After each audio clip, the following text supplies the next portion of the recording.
அனைவருக்கும் அன்பு வணக்கம். எல்லாம் வல்ல இறைவனின் திருவடிகளை போற்றி பணிந்தும், யாதும் ஊரே யாவரும் கேளிர் தீதும் நன்றும் பிறர்தர வாரா என்கின்ற கணியன் பூங்குன்றனாரின் நிறைமொழியோடும் இன்றைய சிந்தனை பதிவினை வழங்குகின்றேன். இன்று நாம் காணவிருக்கும் பதிவின் தலைப்பு நிர்மால்ய தரிசனம்.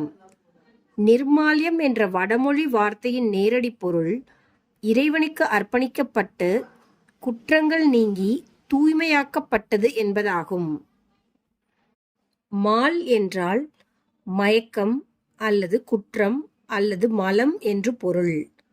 நிர்மால்யம் என்றால் குற்றம் அல்லது மயக்கம் அல்லது மலம் நீங்கி பரிசுத்தமானது என்று பொருள். இறை வழிபாட்டிற்காக நாம் தினமும் ஆலயம் செல்கின்றோம்.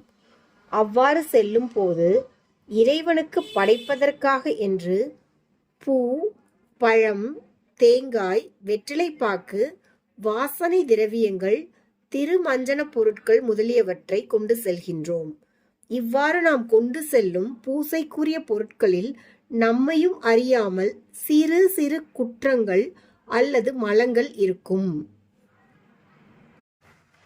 நோக்கமற்ற தூய அன்புடன் இவைகளை நாம் இறைவனுக்கு படைக்கும் போது கருணையே உருவான இறைவன் அவைகளை மகிழ்ந்து ஏற்றுக்கொண்டு அதில் இருக்கும் மால்யங்களை அல்லது குற்றங்களை அல்லது மலங்களை நீக்கி பரிசுத்தமாக்கி நிர்மால்யமாக்கி மீண்டும் நமக்கே தருகின்றான்.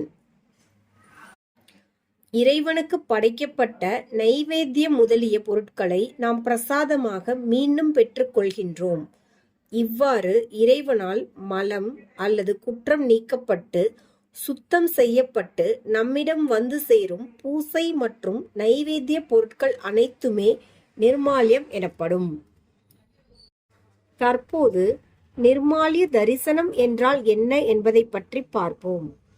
பொதுவாகவே ஆலயங்களில் 6 கால பூசைகள் நடக்க வேண்டும் என்பது ஆகம விதி. இன்று இது மிகச் சில ஆலயங்களில் மட்டுமே வழக்கில் உள்ளது. காலை 6 மணிக்கு நடக்கும் முதல் கால பூசையை உஷத் கால பூசை என்பார்கள். காலை 8 மணிக்கு நடக்கும் 2ஆம் கால பூசையை காலசந்தி பூசை என்பார்கள். நண்பகல் 12 மணிக்கு நடக்கும் 3ஆம் கால பூசையை உச்சி கால பூசை என்பார்கள். மாலை 6 மணிக்கு நடக்கும் 4ஆம் கால பூசையை சாயரட்சை பூசை என்பார்கள். இரவு 8 மணிக்கு நடக்கும் 5ஆம் கால பூசையை ராக்கால பூசை என்பார்கள். பின்னிரவு 10 மணிக்கு மேல் நடக்கும் 6ஆம் கால பூசையை அர்த்தஜாம பூசை என்பார்கள். இறுதியாக நடத்தப்படும் அந்த அர்த்தசாம பூசைக்கு பிறகு நடை அடைக்கப்பட்டுவிடும். மறுநாள் அதிகாலை பொழுதில் மீண்டும் நடை திறக்கப்படும். அவ்வாறு காலை நடை திறக்கப்படும் பொழுது முந்தைய நாள் இரவில் செய்யப்பட்ட அலங்காரத்துடன் இறைவனை தரிசிப்பதற்கு பெயர் நிர்மால்ய தரிசனம் ஆகும். இந்த விளக்கத்தின்படி பார்த்தால் நிர்மால்ய தரிசனம் என்பது சாதாரண மக்களுக்கு வாய்க்காத ஒரு தரிசனம் என்று புரிகின்றது. ஆலயத்தையும் ஏன் இறைவனையும் கூட தங்கள் கட்டுப்பாட்டில் வைத்திருப்பதாக கருதும் கூட்டம் மட்டுமே தினமும் நிர்மால்ய தரிசனம் செய்கின்றது என்று கூறலாம். நிர்மால்ய தரிசனம் என்பது அனைவருக்குமான பொது தரிசனம்.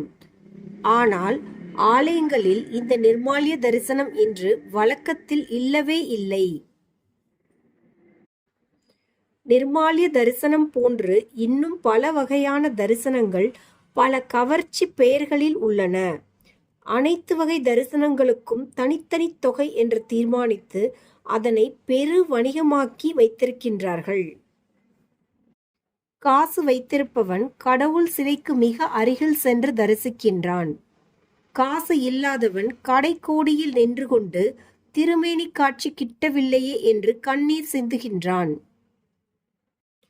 ஓர் உண்மையை அனைவரும் நன்கு புரிந்து கொள்ளுங்கள். ஆலயம் செல்வது நாம் கடவுளை காண்பதற்காக அல்லது தரிசிப்பதற்காக அல்ல, கடவுள் நம்மை காண்பதற்காக என்று புரிந்து கொள்ளுங்கள். நாம் கடவுளை உருவ திருமேனியில் காண்பது சிறப்பா அல்லது அருவமான கடவுள் கருணையுடன் நம்மை நோக்குவது சிறப்பா என்று நீங்கள்தான் கூற வேண்டும்.